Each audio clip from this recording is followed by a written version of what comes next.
You are 26 years old. You just got paid, and for 5 minutes, you feel rich because your paycheck finally hit your account. Then rent comes out, your car payment disappears, your phone bill gets charged, groceries take another piece, and suddenly you are staring at a balance that makes you wonder where the last 2 weeks of your life went.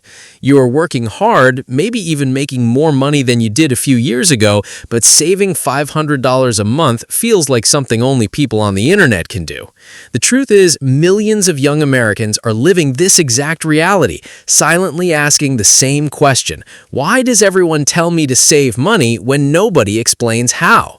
Your 20s are supposed to be the years where you build your future, but for many Americans, they have become years of financial survival. You are told to stop buying coffee, stop having fun, and just be responsible. But the real world is more complicated than that. A single emergency bill, a medical expense, or an unexpected car repair can destroy months of progress in one moment. According to the Federal Reserve's economic reports, many Americans struggle to cover even a $400 emergency expense without borrowing money or using credit. That number reveals something important. The problem is not simply that people are spending too much. The problem is that the modern financial system has made it harder for young adults to build a cushion while everyday costs continue rising. Think about what happened after the COVID-19 pandemic. Housing prices increased dramatically in many parts of the country, food prices climbed, and transportation costs became more painful for working Americans. A person entering adulthood today is facing financial pressures that look very different from what previous generations experienced at the same age. Back in the decades after World War II, many American families could buy homes, raise children, and build savings on one primary income. But the economic landscape changed. The great inflation of the 1970s damaged household confidence, and later events like the 2008 financial crisis changed how younger generations viewed money, jobs, and stability. Many people in their 20s today watched their parents struggle through layoffs, foreclosures, and financial uncertainty. But here is the part nobody tells you. Saving $500 a month is not just about cutting expenses. It's about understanding the hidden behaviors, systems, and decisions that quietly control where your money goes. Most people try to save whatever is left at the end of the month. The problem is there is usually nothing left. The average person's brain naturally adjusts spending based on available money. When income increases, lifestyle often expands with it.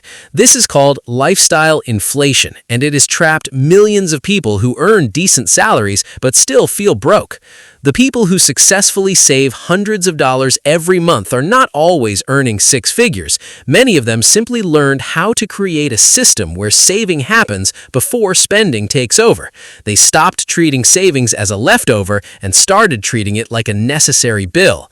The surprising thing is that the biggest obstacles are often not the obvious expenses. Sometimes the money disappearing from your account is connected to small decisions, emotional spending, and financial habits that have been programmed into you for years.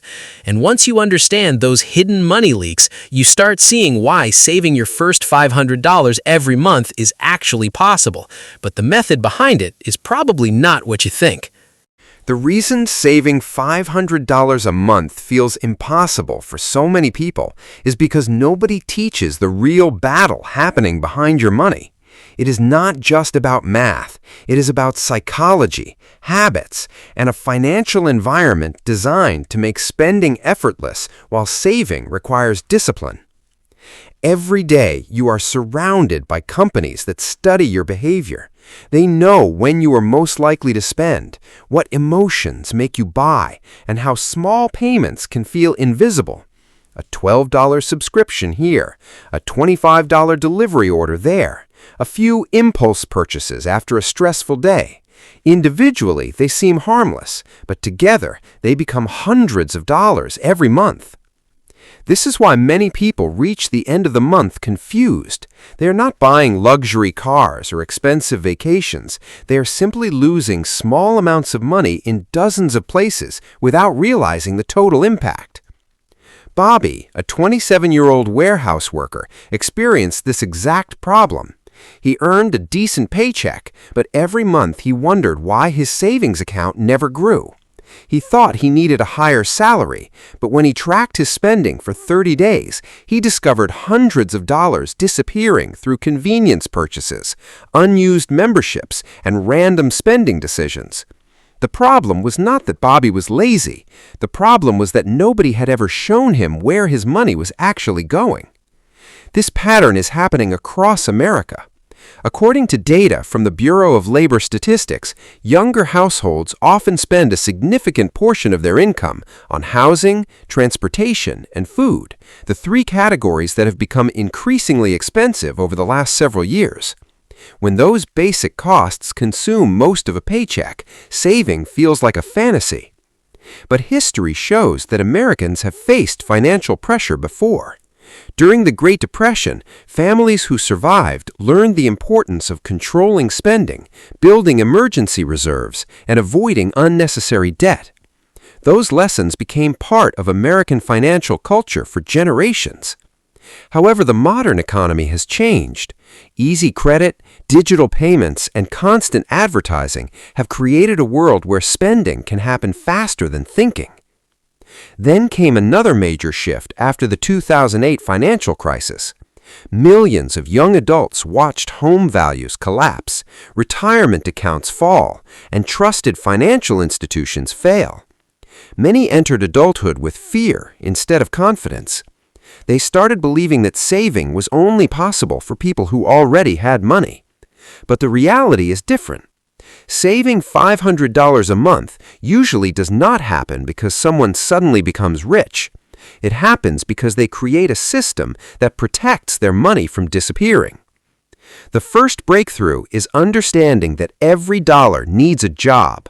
Money sitting without a purpose often gets spent. Money assigned to a goal becomes harder to touch. The people who build wealth are not always better at making money. They're often better at controlling where their money goes after they earn it. Another important shift is realizing that your 20s are not just about enjoying life today. They're also about buying freedom for your future self. The money you save now has years to grow. The difference between starting at 22 and starting at 32 can become enormous because of compound growth. The challenge is that most people are fighting against a system that encourages immediate satisfaction. Saving feels boring compared to spending, but the freedom created by savings is something spending can never provide. And the biggest secret about saving $500 every month is that it does not require a perfect life, a perfect income, or extreme sacrifices. It requires a strategy that most people never learn. And once you understand that strategy, the way you look at your paycheck completely changes. The moment you stop trying to save whatever is left and start controlling your money before it disappears, everything begins to change. Saving $500 a month is not about becoming a different person overnight.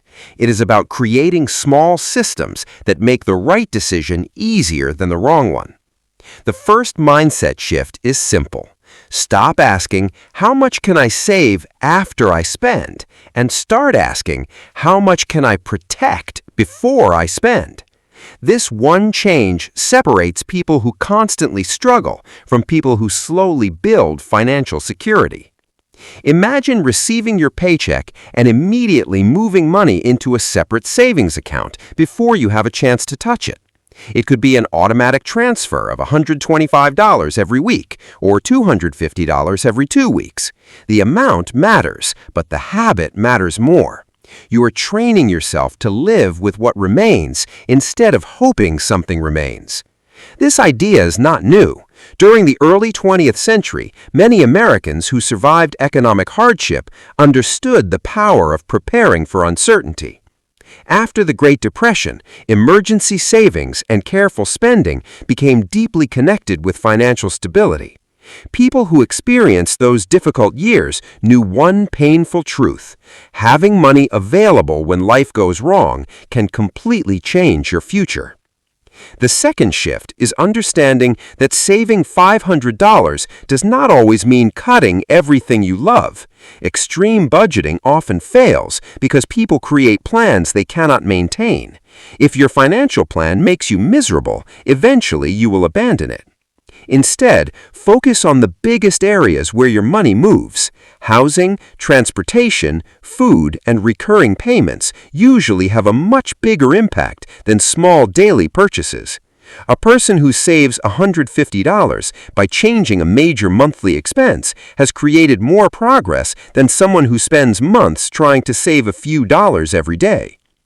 Bobby discovered this when he stopped looking for quick fixes and started making intentional decisions. He did not suddenly double his income. He simply created a realistic system, automated his savings, reduced unnecessary expenses, and gave every dollar a purpose. Within months, the same paycheck that once disappeared started creating financial breathing room. The third shift is realizing that your 20s are your financial foundation years. The money you save today is not just money sitting in an account. It is protection against emergencies, opportunities for investments, and freedom from depending on debt. The United States has seen generations struggle with financial uncertainty, from the banking failures of the Great Depression to the housing collapse during the 2008 financial crisis. Those moments taught millions of people that financial security is not just about earning more, it's about having control. You don't need to wait until you earn a six-figure salary to start building wealth. Many people build their first financial victories by saving their first $1,000, then their first $5,000, and eventually creating habits that last for decades. The biggest mistake is believing that your current situation defines your future. Your income today might not be perfect, your expenses might be high, and your financial journey might look different from someone else's, but every dollar you save is a vote for the person you want to become. Saving $500 a month is not just about the money, it's about proving to yourself that you are in control. It's about replacing financial stress with confidence. It's about waking up one day and realizing that an emergency doesn't automatically become a disaster anymore. So if this story felt like it described your life, hit the like button because someone you know may need to hear this message. Subscribe for more real-world money strategies and comment below with your experience. What is the biggest challenge stopping you from saving $500 a month?